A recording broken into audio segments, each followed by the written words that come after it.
Hi there. Today I'm going to show you how you can restore a page from the trash can in Notion. So what we're going to do is we're going to open up our Notion template and we're going to look to the side panel on the left and we're going to go down to trash. Once we click on trash, this little area is going to populate. You can go in and search for the pages by typing it in, seeing who edited last, what team space it may be in. But I already know the title, so I can see it right here. I'm just going to restore the last page that I deleted.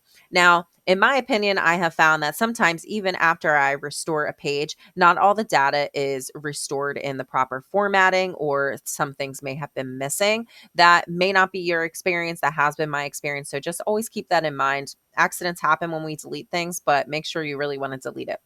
So what we're going to do is we have the option to restore by using this little arrow, or we can permanently delete. Just also keep in mind that anything in the trash that is in there for over 30 days will automatically be deleted. So if you delete something, don't put it off to restore it immediately, because sometimes things happen and we just forget.